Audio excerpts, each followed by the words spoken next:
J'ai vu des gens venir, bro, voir comment le Seigneur les relève. Alléluia. Moi-même, je suis venu avec des problèmes. Le Seigneur m'a relevé. Et j'ai vu beaucoup d'autres personnes que le Seigneur a relevées ici. Amen. Donc, ça marche ici. Alléluia. Gloire à Dieu. Nous bénissons le Seigneur pour le père de cette maison, l'apôtre Alain Patrick, et son épouse, le pasteur Paulette Sengue. Amen. Gloire à Dieu. Alléluia. Gloire au Seigneur. Je vais saluer la maman de Merveille. J'ai raté la semaine dernière. Est-ce que tu peux te lever pour que l'assemblée te voie? Voilà, cette belle femme, c'est la mère de notre sœur Wonderful. Est-ce qu'on peut acclamer le Seigneur? Gloire à Dieu. Gloire au Seigneur. Merci maman, merci d'être parmi nous. Le Seigneur te bénisse. Alléluia. Gloire à Dieu.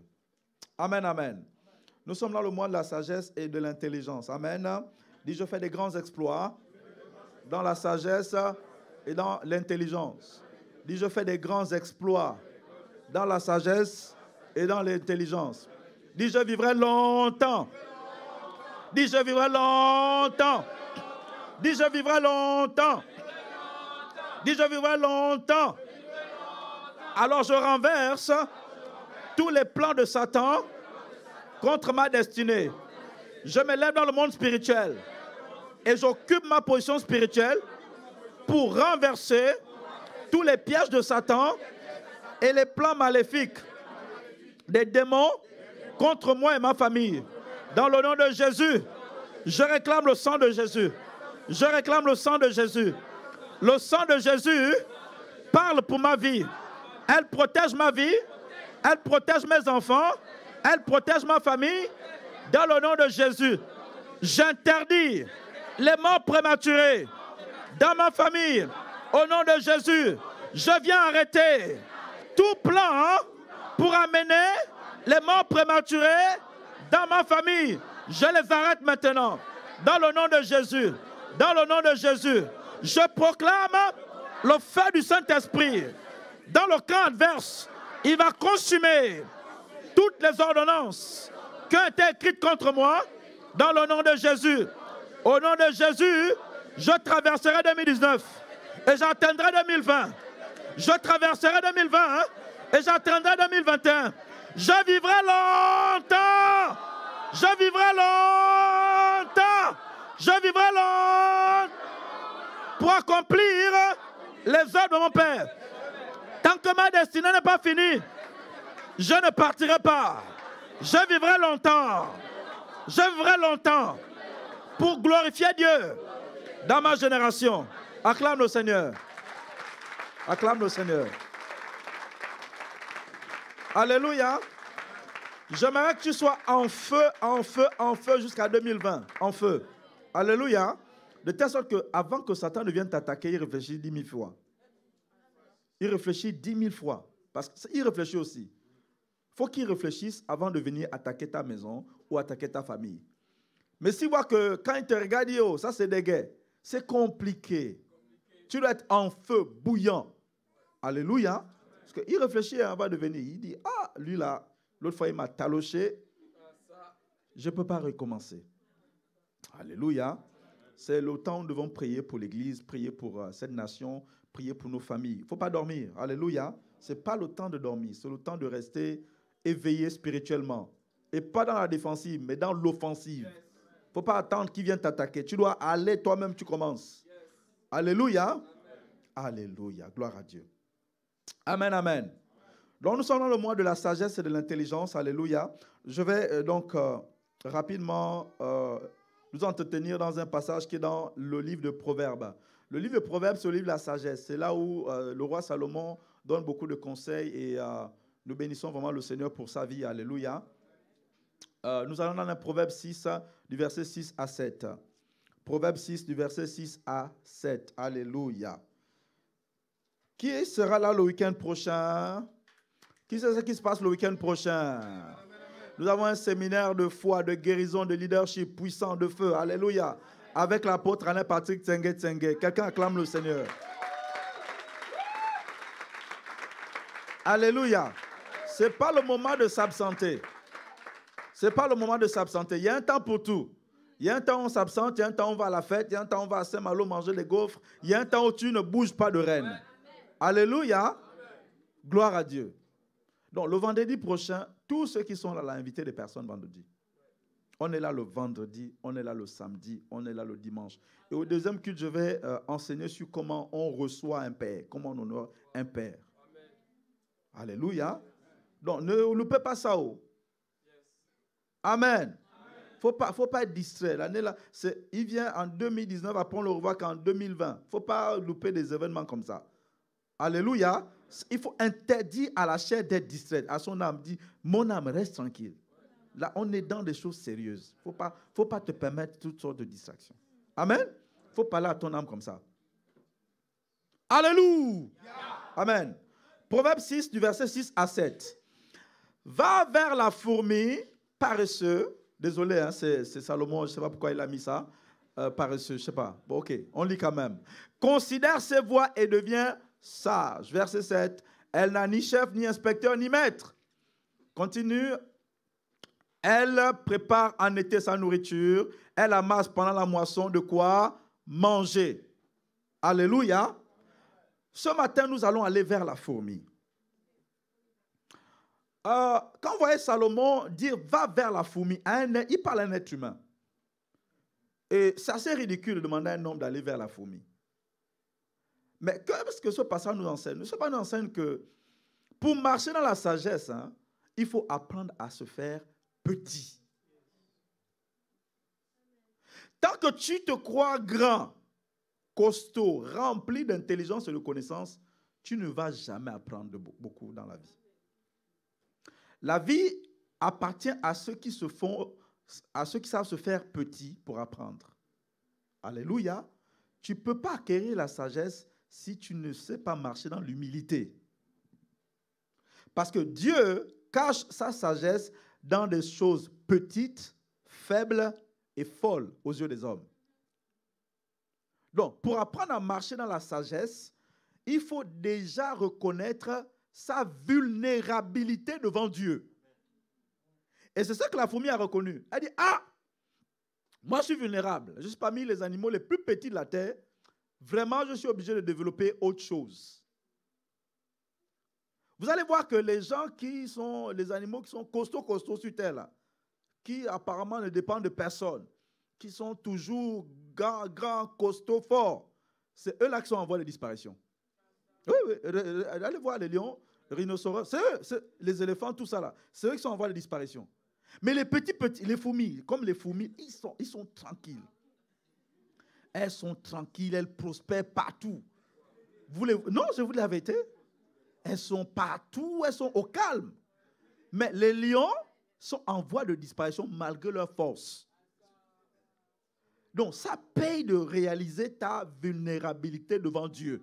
Dis Dieu, je ne suis rien. Vraiment, s'il te plaît, sans toi, je ne peux absolument rien. Je ne suis pas fort. Je n'ai rien du tout. Tu es ma sagesse. Tu es mon tout. Tu es ma respiration. Tu es tout ce que j'ai. Tout de la tête aux pieds, c'est toi. Amen. Voilà les gens qui durent. Voilà les gens qui durent. Mais les gens orgueilleux, qui croient tout savoir, qui ont déjà fait le tour du monde et qui pensent maîtriser tout, c'est ceux-là qui rament le plus sur terre. En fait, tu ne peux même pas avoir une vie de prière si tu ne reconnais pas déjà ta vulnérabilité. Parce que quand on allait demander à Jésus, enseigne-nous à prier, qu'est-ce qu'il a dit? Il a dit, notre Père qui est... Père, c'est la source. Abba, c'est la source. C'est-à-dire que sans la source, il n'y a rien du tout. Donc, même pour prier, il faut réaliser que tu es zéro. Toi-même, tu réalises que tu es zéro. Donc, à chaque fois que tu ne pries pas, tu montres à Dieu que tu peux gérer, tu gères. Quelques jours, je gère, il n'y a pas de souci. Regarde, tout va bien, je marche, je respire. Reste tranquille sur ton trône là-bas. Nous ici, ça va, on gère. Mais c'est pour ça qu'il y a beaucoup de problèmes. La sagesse appartient aux humbles de cœur.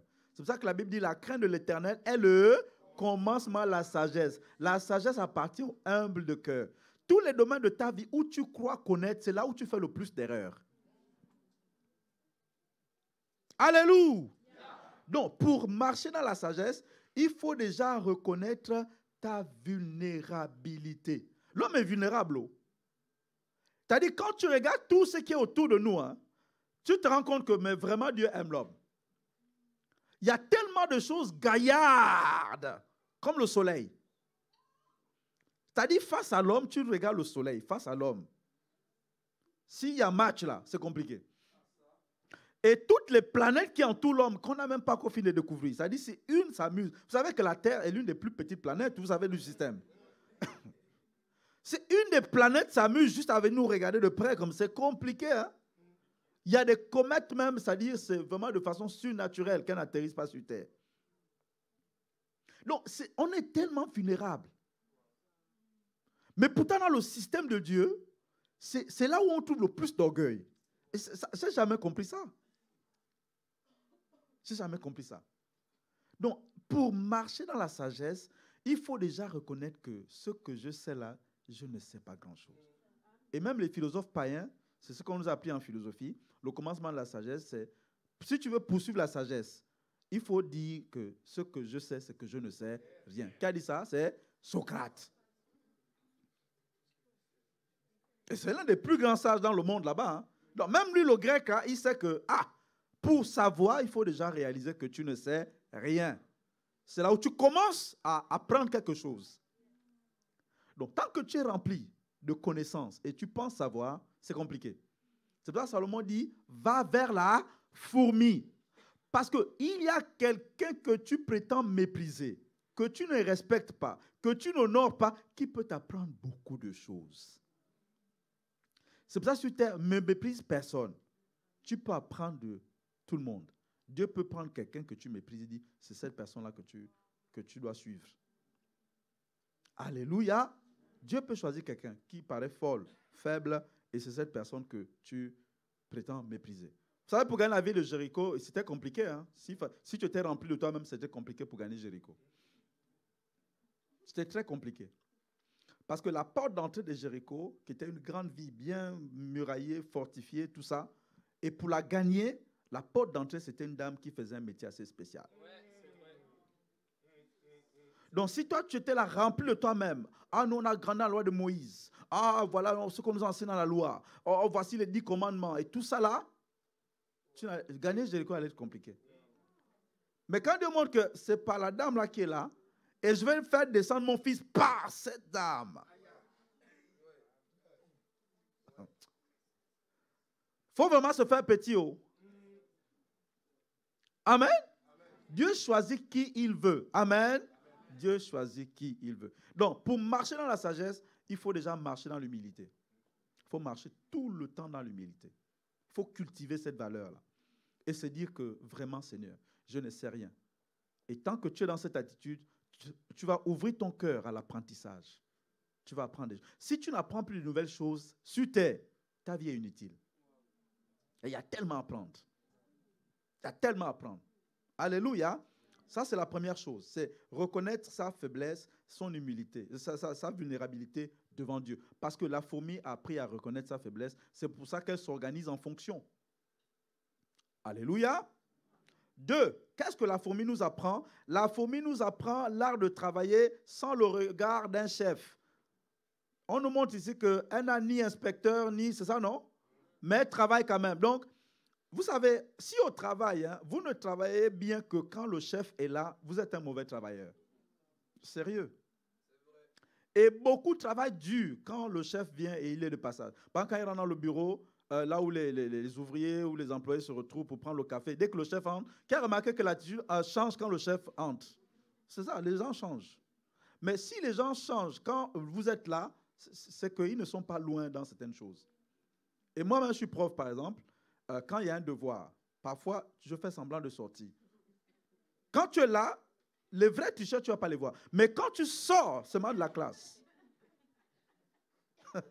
ça, tu vois les vrais, les barons et les chefs de la triche. Ouais. C'est là où ils sortent maintenant les antisèches ou comment ils appellent ça. Tous les mots qu'ils donnent là. Donc, si vous vivez votre vie chrétienne seulement quand il y a un pasteur, un responsable, un apôtre, un prophète, vous n'avez encore rien compris.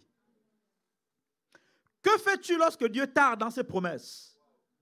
Tu fais quoi?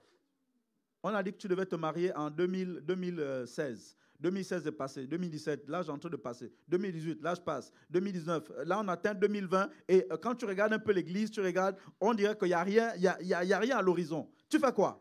Tu prends le premier païen qui arrive? Non.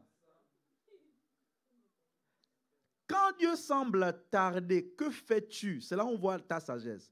C'est là où il y a eu la grande différence entre les vierges folles et les vierges sages. D'apparence, elles étaient toutes nickel. C'est-à-dire habillées comme des chrétiennes, mais vraiment pareil. Sauf qu'il y a 5 autres qui ont développé quelque chose que les autres ne voyaient pas. Tu peux pas toucher la sagesse. Elles ont su qu'avec Dieu, là, il faut développer quelque chose qui te permet de tenir quand il semble ne pas être là. Parce qu'il y a des jours comme, ce n'est pas tous les jours quand tu pries, que tu sens l'onction sur toi, que tu sens que, ah, là, Dieu est avec moi. Ce n'est pas tous les jours. Il y a des jours où tu as l'impression qu'il n'est pas là. Mais qu'est-ce que tu fais? C'est là où on voit ta sagesse. Alléluia. Apprendre à développer l'art de travailler, l'art de faire les mêmes choses sans que quelqu'un ne t'inspecte. Ça, c'est la sagesse. Quand le responsable n'est pas là, le pasteur n'est pas là, le prophète n'est pas là, Dieu semble ne pas être là, et pourtant il est là. Je lis toujours ma Bible, je prie toujours, je fais toujours les mêmes choses, même s'il semble tarder. Ça, c'est la sagesse. J'applique toujours la même parole de Dieu, même s'il semble tarder. C'est ce qui va te distinguer des vierges folles et des vierges sages. Amen. C'est important ce que je dis là. Si tu honores Dieu seulement, quand tu vois les gens, ça va être compliqué. Si tu travailles dur pour Dieu seulement, quand tu vois le responsable, ça va être très compliqué. Il faut développer l'art de travailler sans que quelqu'un ne t'observe. Développer l'art de travailler sans que quelqu'un ne t'observe va développer ce qu'on appelle la loyauté et la fidélité. Je vous assure, partout où Dieu vous mettra, si vous travaillez de la même façon quand celui qui est au-dessus de vous est là ou n'est pas là, vous serez quelqu'un de très, très précieux dans l'entreprise.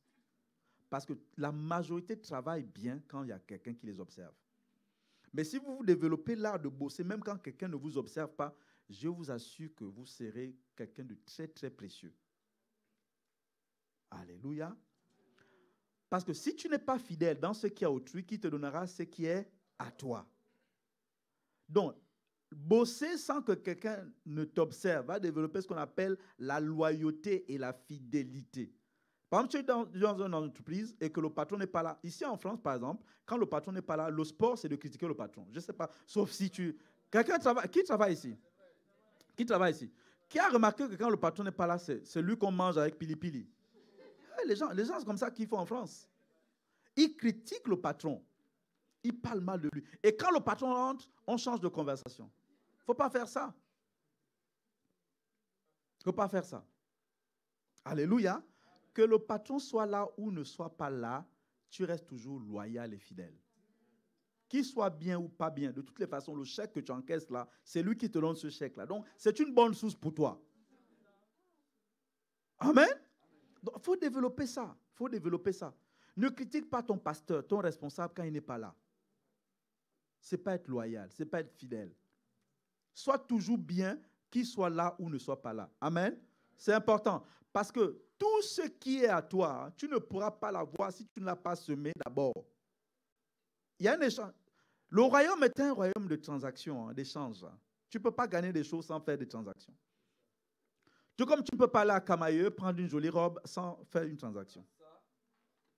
Et si tu prends la jolie robe là sans payer, quelqu'un a dû payer pour toi. Mais il y a des choses que tu vas devoir payer toi-même. En ce qui concerne ton héritage, il va falloir que tu sois loyal et fidèle dans ce qui a autrui. Et si tu as un appel au ministère, vraiment prends au sérieux ce que je te dis là. Va falloir être très sérieux, bosseur dans ce qui a autrui avant de rentrer dans ce qui est à toi. Amen? Very, very, very important. Donc, elle a compris ça. Elle a compris ça. Et Je vais revenir aux vierges forges et aux vierges sages. Vous savez, en Christ, on est tous, la Bible dit que les choses anciennes sont passées, toutes choses sont devenues nouvelles. Il y a une chose qu'on voit dans la sagesse de certains chrétiens, c'est lorsque les choses semblent tarder et que Dieu tarde, ou que Dieu nous bénit par le mariage, l'argent, toutes ces choses-là. Il y a une chose que la sagesse de Dieu va t'amener à ne pas mépriser, hein, c'est de garder ta lampe toujours allumée. Toujours allumée. Parce que quand l'époux va venir, si tu n'as pas de lampe allumée, c'est compliqué. C'est compliqué. Et quand tu vas demander aux autres, donnez-moi un peu de votre huile et de vos lampes, elle dit non, non, non, non, va acheter toi-même. En d'autres termes, il y a des choses que toi-même, tu dois te battre à entretenir. Et payer toi-même. On va dans Exode 27, et on va lire du verset, Exode 27. Avant d'aller à l'autre point, je vais m'arrêter là. Exode 27, on va lire du verset 20 au verset 21. Exode 27, du verset 20 au verset 21. Tu ordonneras aux enfants d'Israël de t'apporter pour le chandelier de l'huile pure d'olive concassée, afin d'entretenir les lampes, reste là, continuellement. Il faut apporter de l'huile pour entretenir la lampe continuellement. Verset 21. C'est dans la tente d'assignation, dans le lieu saint, en dehors du voile qui est devant le témoignage qu'Aaron et ses fils le prépareront pour que les lampes brûlent. Du soir en présence de l'Éternel, c'est une loi. C'est-à-dire, Moubou na Moubou, c'est qu'on a seko tout le temps, c'est ça. C'est une loi perpétuelle pour les descendants et que devront observer les enfants d'Israël. La Bible dit que notre corps est le temple du Saint-Esprit. Il faut comprendre que le feu doit continuellement brûler. Du matin au soir, il faut entretenir le feu. C'est ce que les vieilles sages ont compris. Elles ont dit, pour entretenir ce feu-là, va me falloir de l'huile, comme Papa Moïse a dit au peuple d'Israël. Il faut de l'huile pour les lampes et que le feu soit continuellement allumé. Quel est l'état du feu qui a été allumé dans ta vie? Est-ce que tu le maintiens allumé continuellement? Ou bien le feu est en train de diminuer? Parce que si le feu diminue, tu es en danger de mort spirituelle. Parce que Dieu a horreur de ce qui est ni froid ni bouillant. Et quand le Seigneur est apparu, est-ce qu'il a pris les 10 vierges? il a pris les 10 vierges. Les folles sont restées. Jésus revient bientôt. Ne t'amuse pas avec le feu qui a été allumé. La Bible dit que quand vous voyez dans l'Apocalypse le temple de Dieu, les 7 esprits, les lampes là, sont toujours allumées continuellement. Entretiens ce feu-là, entretiens-le. C'est la sagesse de Dieu qui te parle ce matin. Entretiens le feu avec de l'huile tout le temps. Parce que vous savez, là, les lampes là ne se trouvaient pas dans les parvis. Les parvis, c'est la cour. Et dans la cour, c'est la lumière naturelle. Mais dans le lieu saint, Dieu, il dit, non, il n'y a pas de lumière naturelle. Il faut une lumière spéciale, avec de l'huile spéciale, avec des matériaux et des éléments que Dieu lui-même ordonne pour entretenir. En d'autres termes, dans le lieu saint, on ne marche plus avec la lumière naturelle, on marche avec la lumière de l'esprit. Parce que dans le lieu saint, tout est dans les ténèbres et il n'y a que la lumière de Dieu qui éclaire. Est-ce que c'est la lumière naturelle qui éclaire ta vie ou c'est la lumière de Dieu qui éclaire ta vie? Ça, ce sera par les coups durs que tu encaisses dans la vie. Alléluia. Dieu ne veut pas qu'on marche avec la lumière naturelle seulement. C'est bien de marcher avec la lumière naturelle pour physiquement. Mais Dieu veut qu'on marche avec la lumière de l'intérieur. La lumière de l'esprit qui est en nous. Pour nous éclairer dans la vie. Parce qu'il y a des choses que dans le monde spirituel, tu ne verras jamais avec la lumière naturelle. Il va te falloir la lumière spirituelle. Mais quel est l'état de ton feu? Quel est l'état de ton feu? Est-ce qu'il brûle encore? Une des preuves qu'il brûle, c'est quand tu es zélé pour la maison de Dieu. Une des preuves que le feu brûle encore, c'est quand tu es zélé pour la maison de Dieu. La Bible dit que le feu de ta maison me dévore. Est-ce que ce feu-là te dévore encore de l'intérieur? Parce que le feu-là, il est de l'intérieur. Est-ce qu'il te dévore encore? Where is the proof of it? Une autre preuve que le feu-là te dévore encore, c'est ta passion pour les Saintes Écritures. C'est ta passion pour les Saintes Écritures. Ta passion pour les Saintes Écritures. Parce que vous allez voir que dans le temple, il y avait les livres de la loi là-bas. C'est ta passion pour les Saintes Écritures. L'autre preuve que le feu te dévore, c'est quand tu es en mouvement pour les intérêts de Dieu. La Bible dit que quand Jésus a été baptisé du Saint-Esprit, il allait directement dans le désert. Il est sorti, il allait de lieu en lieu et faisant du bien. Est-ce que tu vas encore de lieu en lieu? Ne réponds pas vite à la question. Est-ce que tu vas encore de lieu en lieu faisant du bien? Bien-aimés, je vous prépare à l'enlèvement.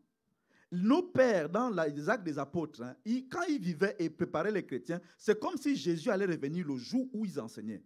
C'est ça la sagesse. Le jour où tu dis non, bon, ça fait longtemps, ils disent ça. Tu es en train de basculer dans le truc des vierges folles.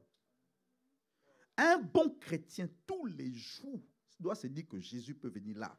Et je dois me préparer. Un vrai chrétien, un bon chrétien. Amen. Est-ce que le feu brûle encore? Parce que s'il y a un incendie dans ton appartement, tu ne peux pas rester là à dormir et à regarder le feu de l'amour. Non. Quand le feu brûle, tu ne peux être qu'en mouvement. Donc, le feu brûle quand je vois ta vie en mouvement. Quand tu appelles, Nadège, tu es où? Ah non, là je suis à Saint-Malo, je suis allé évangéliser. Ah, mais comment tu quittes Rennes pour aller évangéliser à Saint-Malo? Ah, mais tu n'as pas vu lui dans Actes des Apôtres, la Bible dit que Jésus, vous savez comment le Seigneur, ou un Jésus-Christ de Nazareth, de feu, d'esprit et de feu, allant de lieu en lieu, faisant le bien, le Jésus que je suis là. Mais c'est un Jésus qui bougeait, moi aussi je bouge. Le Jésus que nous suivons.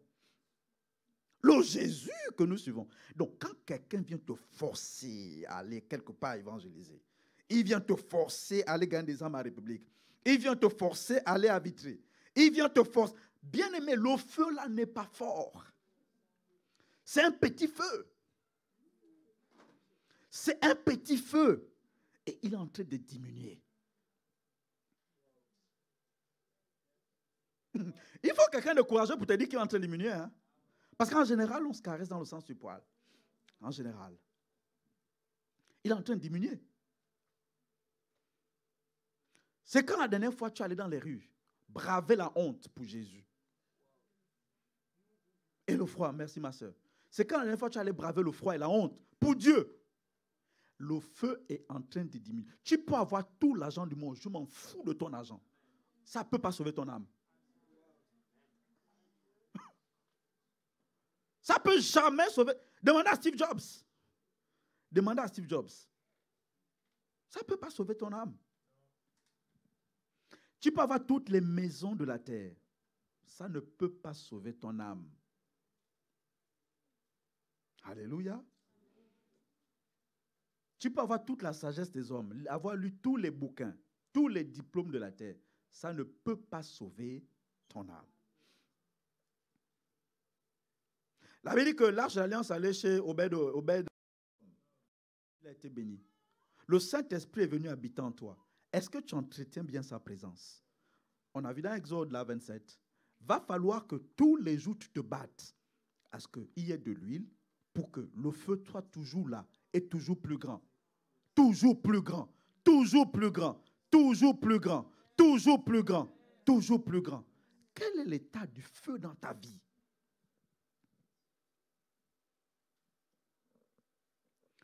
Donc, quand tu bastonnes toute une semaine, c'est-à-dire que les âmes sorties pour gagner les âmes, ça ne te dit plus rien. Je m'en fous de ce que tu fais dans l'église et de ton titre. Ton feu est en train de diminuer. Ça ne respecte pas les titres. Hein. Ton feu est en train de baisser. Ton feu est en train de baisser. Ton feu est en train de baisser. L'autre preuve que le feu est là et est fort, c'est quand tu es contagieux. Tu ne peux pas être enflammé et ne pas être contagieux. La Bible dit, nous sommes le sel, la terre, la lumière du monde. Qui contamines-tu autour de toi? Est-ce qu'il y a des gens, quand ils regardent ta vie, disent non, j'ai envie d'être chrétien. J'ai envie de suivre Jésus. Si ce n'est pas le cas, le feu est petit comme ça. Petit. C'est un petit feu.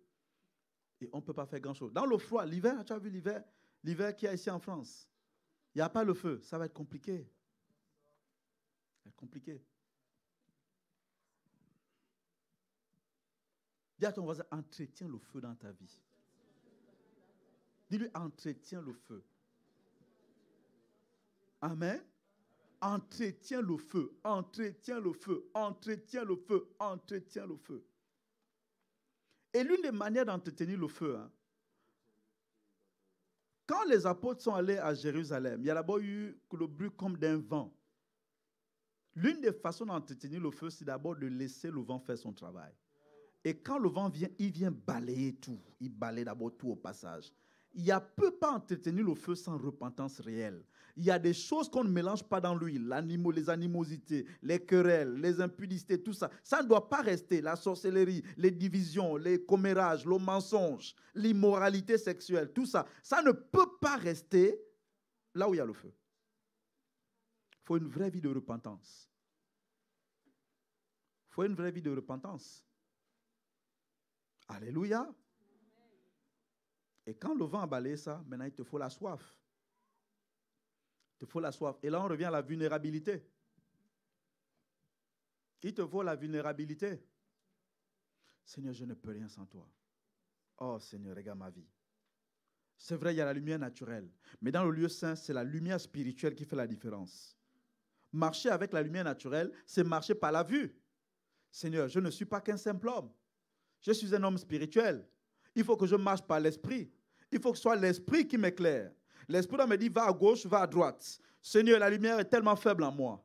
Seigneur, je me repens de telle et telle chose. Vous savez ce que Dieu dit dans Galates 5. Toutes les œuvres de la chair. Tu te repens de toutes ces choses-là. Le manque de pardon, la colère inutile, charnelle. Tu te repens de toutes ces choses-là. Et tu viens, tu es assoiffé de Dieu. La Bible dit, heureux les pauvres en esprit. Heureux ceux qui reconnaissent leur pauvreté spirituelle. Le feu que tu as déjà permis, comme dans Actes des Apôtres, de gagner 3000 âmes en un jour. C'est qu'il est petit, même moi qui vous parle. Il y en a qui n'ont même pas gagné encore 2 âmes. Ils sont déjà satisfaits de leur vie chrétienne. Frère, le feu, ce n'est pas d'abord les maisons, je ne sais pas, les habits, tout ça. Le feu te rend contagieux. Amen. Le feu te rend contagieux. Il faut qu'on soit enflammé pour Dieu dans ce pays. Il faut que quand on te voit au travail, c'est-à-dire une grande lumière apparaît au travail, sans que tu n'aies besoin de parler, ton homme convainc des gens de péché, de jugement et de justice. À peine tu as débarqué, l'ombre convainc les gens. Dit, oh, je dois chercher Jésus, je dois chercher Jésus, je dois chercher Jésus, je dois chercher Jésus.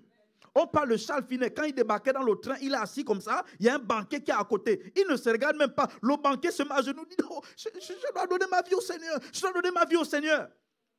Et le train est en ébullition. Et là, un chrétien dit, mais qu'est-ce qui se passe dans ce train? Il dit, ah, mais il y a Charles Finet qui est là assis.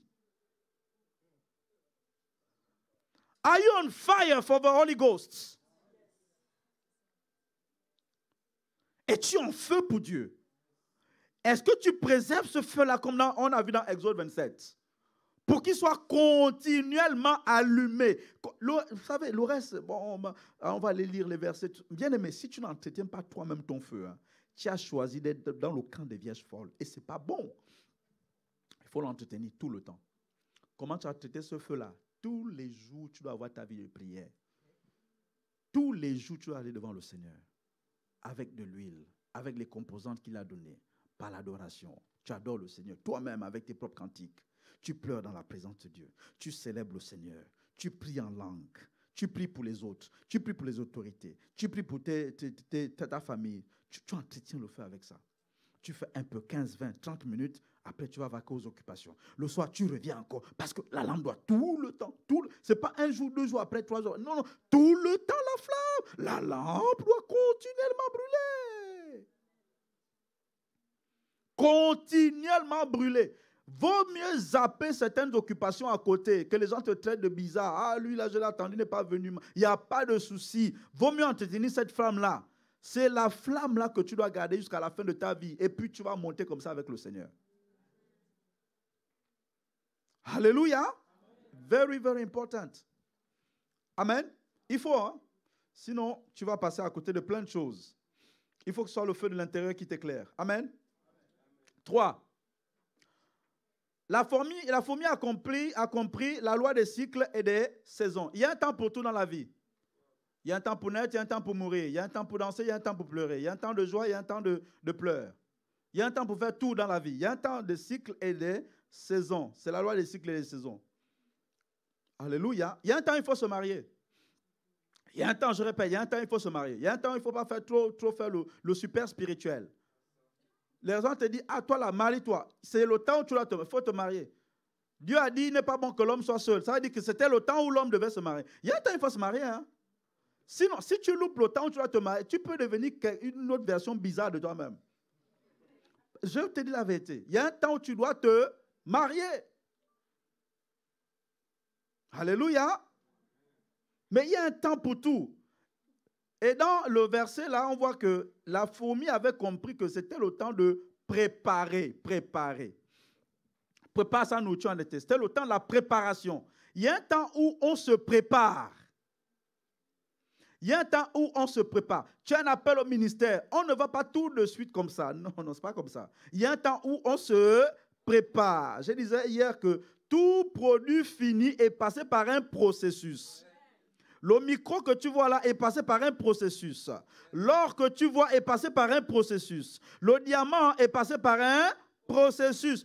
Tous ceux qui ne respectent pas les processus de Dieu vont moissonner ça un jour. Ils vont moissonner ça devant. Ils vont moissonner devant. Il y a un temps où on se prépare. Et quand on se prépare, on ne mange pas. Tu ne peux pas préparer quelque chose, en même temps tu es en train de manger la chose. Tu vas manger des trucs crus. Quand on prépare, on ne mange pas. Il y a un temps où quand tu travailles, tu ne manges pas. C'est-à-dire que les habits et toutes ces choses-là, on te voit comme si même tu ne gagnais, tu n'avais pas d'argent. Parce que tu es dans le temps de la préparation. Dans le temps de la préparation, on investit pour les livres. On achète les bouquins, on oublie un peu les habits. On va à la maison, on regarde. Parce que si tu investis dans ce qui est visible, tu es comme une vierge folle. Parce que la vierge sage a investi dans quelque chose qui n'est pas visible, qu'on appelle la sagesse. Ce n'est pas visible.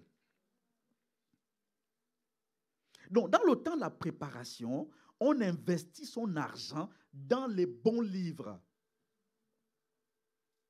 Si je viens chez toi, je regarde ta bibliothèque, je peux déjà savoir où tu vas dans la vie. Non, sérieux. Dans le temps de la préparation, on ne mange pas, on n'est pas dans les plaisirs. On est en train de se préparer. Alléluia. Tu as un appel au ministère. Ne prends pas les raccourcis. Passe par les lois, les principes et le processus de fabrication de Dieu. Même si ça tarde, accepte de passer par là. Jésus a attendu 30 ans. Moïse, 40 ans. Non, Dieu n'est pas pressé. Amen. Dieu n'est pas pressé. Laisse Dieu t'amener dans le processus. On dit que la différence entre le premier Adam et le deuxième, c'est que le premier Adam est devenu grand en un jour. C'est-à-dire, on a fait Adam, boum, le gars est déjà costaud, grand comme Terminator. Dans le second Adam, Dieu dit, non, je vais le faire passer par le processus. Il va naître, et ensuite il va grandir, il va aller apprendre chez les pharisiens, et après il va passer chez Jean-Baptiste, baptisé du Saint-Esprit, il va aller battre Satan dans le désert, et puis il fera le ministère. Donc, ça a pris 30 ans de préparation. On dit que la différence entre David et Saül, c'est que Saül est devenu roi en un jour. Il est même devenu prophète. Il a été changé un autre homme en un jour. Tout ça en un jour. Quelqu'un qui allait chercher les moutons, les ânes de son père, qui étaient perdus. En un jour, tout ça là s'est passé. Mais pour David, ce n'était pas le cas. Il a commencé dans la forêt, aller garder les moutons de son père. Il a battu le lion, il a battu l'ours dans la forêt. Personne ne le voyait. Ensuite, on est venu le oint devant ses frères et ses sœurs, ses frères. Et quand on a vu le oint, il allait devant Goliath. Il a battu Goliath. Le gars, il est roi, mais il est en train de se battre avec Goliath et de faire toutes sortes de choses, alors qu'il est déjà un roi. Après, on le prend encore, on l'amène dans le palais royal. Chez Saül, le gars, il est roi. Il est où un roi? Tout le monde sait que le gars là est roi, mais il est en train de servir chez Saül. Un roi méchant et rejeté par Dieu. Dieu a pris David et l'a amené chez Saül. Il dit, viens, tu vas apprendre à devenir roi. Parce que toi, tu as grandi au milieu des moutons et tu es villageois. Viens prendre les manières de roi. Parce que la façon dont un roi s'assoit, toi, la façon dont tu t'assois dans la forêt là-bas, c'est pas pareil. Viens étudier. Il y a un temps de préparation. Il y a un temps de préparation. Il y a un temps de préparation. Tu as appelé au ministère, Dieu va t'amener à servir un ministre. Rejeté, peu importe. Dieu va t'amener à te préparer. Hein. Tu as appelé au mariage, Dieu va t'amener à te préparer comme une épouse. Esther, avant de devenir reine, elle s'est préparée. Allez étudier le livre d'Esther. Sinon, tu vas aller baffer, gifler le mari là-bas. Ici, on ne gifle pas le mari. Tu dois te préparer. Tu dois te préparer. Et il y en a qui négligent ça. Elles font comme si elles ne vont jamais se marier un jour. Tu les vois marcher, c'est comme si elles ne vont pas se marier. Tu es appelé à te marier. Entre dans le processus. Entre dans le processus et apprends. Apprends comment une femme marche dans le mariage.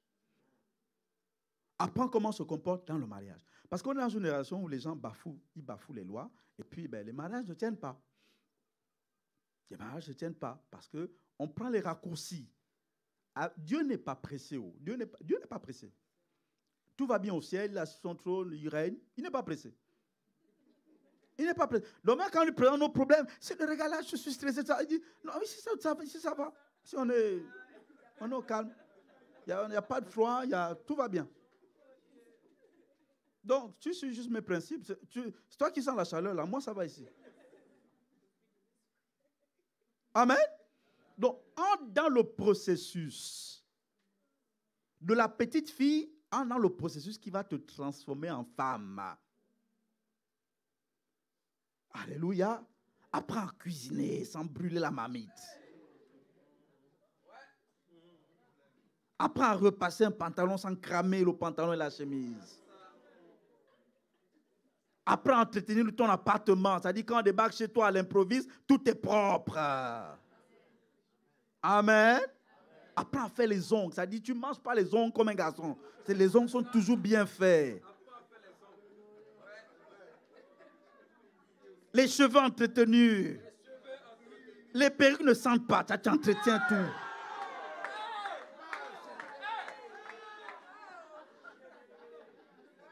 Tu laves, tu mets un peu le parfum. Tu laves, tu mets un peu le parfum. Tu laves, tu mets un peu le parfum. Tu laves, tu mets un peu le parfum. Ça ne sent pas.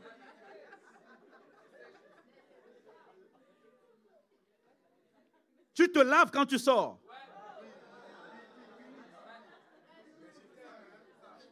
Pas les déos, les parfums, avec un peu de truc sur le visage et puis tu es parti. Tu te laves quand tu sors, avant de sortir.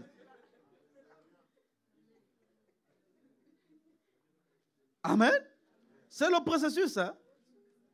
Avant, c'est bien d'admirer le diamant, c'est bien d'admirer les succès des autres.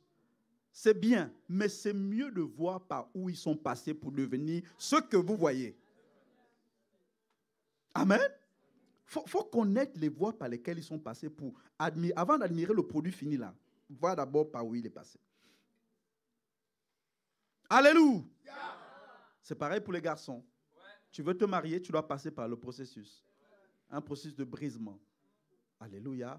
Apprendre à souffrir pour les autres et ne pas être égoïste. Sinon, quand tu vas te marier, tu es en train de manger McDo, tu ne sais pas ce que ta femme mange, tu es là, il n'y a pas de problème. Tu dois apprendre à te sacrifier. Tout le monde mange à la maison sauf toi. Amen. Tu utilises ta violence pour Satan, pas pour ta femme. Alléluia. Il n'y a pas d'agressivité avec la fille de Jésus. Non. Tu fais ça avec les démons là-bas. Si tu arrives à bien les taper, c'est bon. Tu as fait ton boulot. Amen. Donc, tout ce qui ne respecte pas le processus ne va pas loin. Si ta richesse est soudaine, tu ne vas pas la garder. Étudie les voies, le processus. Et endure. Ce n'est pas parce que tu as eu ton salaire aujourd'hui que tu dois tout dépenser. Si tu es dans le temps de la préparation, apprends à acheter les choses qui vont te permettre de te préparer dans le processus. On te voit les nouveaux habits, tout le temps tu vas avoir de nouveaux habits, nouvelles chaussures. Après, tu finis par ne pas les porter. Ce n'est pas important. Ce n'est pas important. Jeune fille, ta bibliothèque était remplie de bons livres ou bien c'est rempli de chaussures? Tu peux marcher avec des chaussures toute la vie.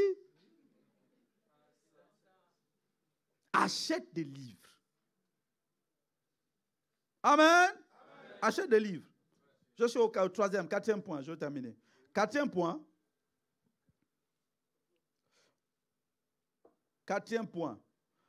La fourmi a appris à travailler avec les autres. Vous allez voir, les fourmis ont compris ce qu'on appelle l'unité. L'unité. Apprends à travailler avec les autres. Ça ne paye pas dans la vie chrétienne d'être un loup solitaire.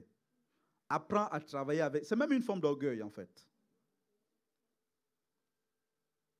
Apprends à travailler avec les autres. Ça ne paye pas d'être à l'écart, non. Apprends à travailler avec les autres. C'est pour ça qu'à l'école, vous allez voir, il y a des devoirs qu'on fait seul, il y a des devoirs qu'on fait en binôme, il y a des devoirs qu'on fait en groupe. Même en entreprise. Vous n'avez pas vu en entreprise, tu peux travailler seul tout le temps. C'est comme ça. Même moi qui suis prof, là, quand je ne peux pas les cours, je suis seul, mais parfois je suis avec les autres collègues. On a des conseils de classe, on a des délégués de classe. En tout cas, la vie, là, tu ne peux pas être riche seul. Pas toi-même. Même les plus riches ont besoin des autres. Donc, apprends à travailler avec les autres. Et pour apprendre à travailler avec les autres, tu dois mourir à toi-même. Oui, il faut mourir à toi-même. Il faut porter ta croix. Il faut crucifier l'orgueil. Parce que quand tu seras avec les autres, parfois les autres te feront du mal sans savoir, tu dois pardonner. Porter ta croix, c'est pardonner quand tu le sens et quand tu ne le sens pas. Amen. C'est ça. Apprends à travailler avec les autres. Ne sois pas un loup solitaire. L'isolement te rendra une victime facile pour Satan. Apprends à travailler avec les autres. C'est pour ça qu'on vous conseille d'aller dans les GR. Va dans un GR. Est-ce que tu as un groupe de personnes que Dieu t'a donné qui te tirent vers le haut? Ou bien ils sont trop petits, ceux qui sont ici? Un jour, une brebis est venue à Nantes et m'a dit, pasteur, la responsable que tu m'as donnée n'est pas assez mature pour moi. Je dis, ah! C'est pas toi, oh! Parce que même Jésus qui a créé Jean-Baptiste, il allait se faire la queue avec les pécheurs. Et s'est retrouvé devant la créature Jean-Baptiste. Et quand je lui ai donné l'exemple, il a dit, oh, pasteur, je viens de réaliser que je suis orgueilleuse. Je dis, ah, toi-même, tu as dit.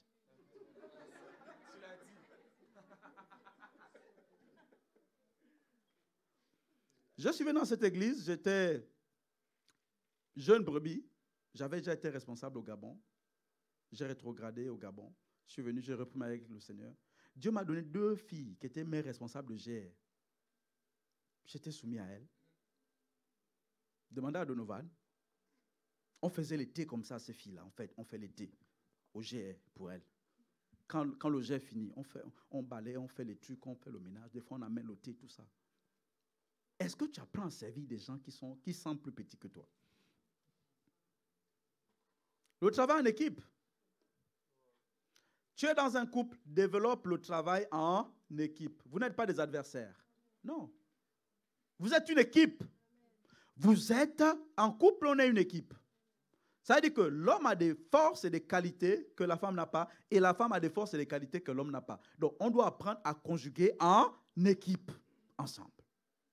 Jésus a passé des heures à prier pour l'unité du corps de Christ. Il faut prier pour l'unité du corps de Christ.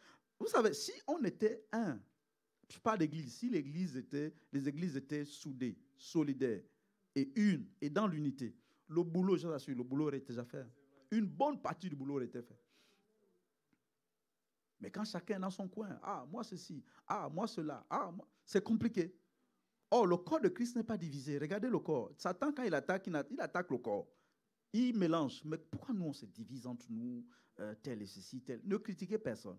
Ne critiquez pas les ADD, ne critiquez pas les catholiques, ne critiquez personne. Il y a une part du boulot qu'on peut faire, il y a une autre part du boulot que les autres peuvent faire. Donc, il ne faut pas critiquer. Il faut marcher dans l'unité, non dans la division. Es-tu un loup solitaire ou une louve solitaire? Il faut apprendre à marcher avec les autres. Amen. Apprends à marcher avec les autres. Même Jésus avait besoin des autres. Quand il est allé à Gethsemane, il a pris certains disciples, il dit accompagnez-moi. On n'est pas plus que Jésus. Amen. Donc, pour être sage, il faut casser l'orgueil. Hein. Sinon, tu ne peux pas. Il y a des couches de sagesse que tu ne vas pas atteindre. À cause de... C'est-à-dire que tu voudras aller... C'est-à-dire, non, ici, il te faut le manteau de l'humilité. Parce que tu es trop rempli. Alléluia. Number 5. On apprend que la fourmi amasse pendant... je vais revenir au verset 3, au verset 4. Elle amasse pendant l'été, n'est-ce pas? Je l'ai déjà expliqué ici une fois. Pendant l'été de ta vie, quand tout va bien, quand tu as la force et tu as l'énergie, apprends à travailler pour le futur. Parce que tu n'auras pas toute la force là à 75 ans. Quand tu es encore frais, tu as encore la mémoire qui vient, tu n'oublies pas les leçons. C'est là qu'il faut lire les bouquins et emmagasiner certains versets, tous. C'est le moment de travailler et non de t'amuser à l'excès. C'est le temps de travailler. Sinon, vous allez voir, dans le pays, là, il y a des gens, 70 ans, 65 ans, qui travaillent. Donc, il faut commencer ça quand tu es tôt, jeune, amasse sérieusement, travaille sérieusement, amasse certaines cultures, une certaine richesse intellectuelle, une certaine sagesse. Pour que demain, après, tu te reposes. C'est un homme de Dieu qui disait que dans la vie, soit tu t'amuses aujourd'hui, tu payes demain, ou tu payes aujourd'hui et tu t'amuses demain. Donc, il faut choisir. Amen. Enfin, la fourmi amasse pendant la moisson. On va aller dans Proverbe 10 au verset 5. Proverbe 10, 5, c'est mon dernier point. Proverbe 10, 5. Celui qui amasse pendant l'été est un fils prudent. Celui qui dort pendant la moisson est un fils qui fait honte. Il faut choisir. Quel type de fils sommes-nous? Savez-vous que nous sommes dans le temps de la moisson? Jésus a dit la moisson est grande, il y a peu d'ouvriers. Le pain que tu vois à la République est une moisson. C'est une moisson. Celui qui est au travail, là, qui semble dur, terrible, oh non, on ne peut pas le gagner. C'est une moisson. Alléluia. Maintenant, est-ce que tu dors pendant la moisson ou tu travailles pendant la moisson? Parce que les moissons de ta vie, les opportunités que Dieu envoie dans ta vie, ben, ça va demander du travail. Ça va demander du travail. Je reviens à ce que j'ai dit au début. Celui qui gagne les âmes est un fils sage. Celui qui gagne les âmes est sage. Celui qui gagne les âmes est sage. Celui qui gagne les âmes est sage. Celui qui gagne les âmes est sage. Celui qui gagne les âmes est sage. Ça peut paraître fou, bizarre. Même moi, je ne comprends pas ça. Mais c'est la parole de Dieu. Ce sont les voies de Dieu. Il y a des choses qu'on fait avec Dieu qu'on ne comprend pas forcément. C'est aussi ça la sagesse. Parce que si tu veux comprendre tout ce que Dieu te dit avant de faire, tu peux rester là toute la vie assis.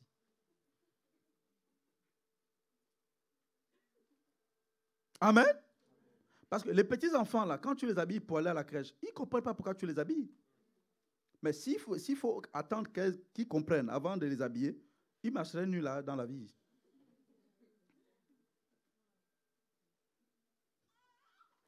Celui qui gagne les âmes est sage. Est-ce que tu dors pendant la moisson? Nous sommes dans le temps de la moisson. Jésus est venu mourir à la croix, ressuscité. Il a donné la vie éternelle à tous les Français.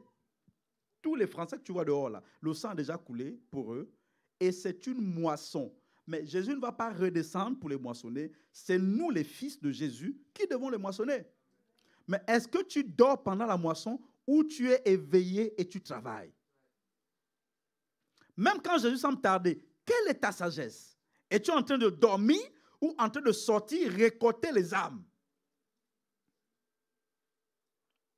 What are you doing? Alléluia. Il ne faut pas dormir pendant la moisson. Pendant la moisson, ne dors pas. Tu dois prier, Seigneur, ce mois je veux gagner 5 âmes, 10 âmes. Donne-moi 10 âmes, Seigneur. Et puis tu travailles pratiquement. Tu vas dans les rues, tu braves la honte, tu donnes des flyers, tu parles de Jésus. C'est ça la vie chrétienne. C'est ça la vie chrétienne. Notre maître Jésus, c'est ce qu'il a fait toute sa vie. C'est ça la vie chrétienne. Ne soyons pas des fils qui dorment. Amen. Ne soyons pas des fils qui dorment. Il faut amener le feu à Guichin. Alléluia. Parce que les âmes qui sont en guichet attendent des ouvriers. Et tu es un ouvrier. Il faut amener le feu à Vitré.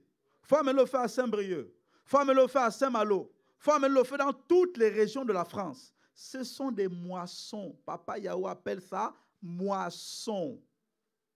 Quelles sont ces choses qui occupent maintenant les choses de Dieu dans ta vie? Quelles sont ces choses qui ont remplacé Dieu? Il faut les mettre de côté. Amen. Jésus revient bientôt. Hein. On n'a pas le temps de parler de l'eschatologie, le temple de Jérusalem, la capitale qui a quitté de Tel Aviv pour l'ambassade des États-Unis qui a quitté Tel Aviv pour Jérusalem.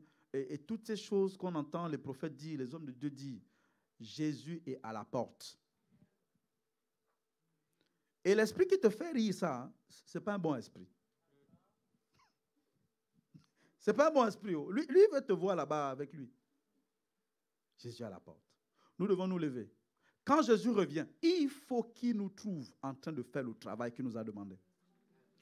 Parce que pour travailler quand un chef n'est pas là, quand l'inspecteur n'est pas là, il faut avoir une bonne mémoire sur les instructions qu'il t'a données. Et ça, on l'a fourmi. Un boss, quand il n'y a pas d'inspecteur, il n'y a pas de chef. Mais comment elle fait pour se rappeler ce que le chef a dit? Elle a une bonne mémoire des instructions. Quelles sont les dernières instructions que Jésus a données? Allons-y et faisons de toutes les nations des disciples. C'est tout ce que Jésus nous a demandé de faire. Mais pour la sagesse humaine, comment un prof d'anglais peut venir insister dessus? Comme un ingénieur, il peut venir me rappeler. Moi, je pensais qu'il allait me donner les 15 000 raccourcis pour avoir un couple heureux. Les 17 sagesses pour devenir millionnaire en 2 jours. Ce genre de choses. Non, mais Jésus n'a pas dit ça. Jésus a dit, allez-y et faites des nations des disciples. Et quand il a envoyé les disciples, il a dit, quand vous êtes partis faire le boulot, est-ce qu'il vous a manqué quelque chose? Ils ont répondu quoi? Non. Donc, on peut manquer des choses quand on n'obéit pas aux instructions de Dieu. Alléluia. Il faut se lever, il faut se lever. N'attends pas que ton responsable de jet vienne te secouer. Va dans les rues.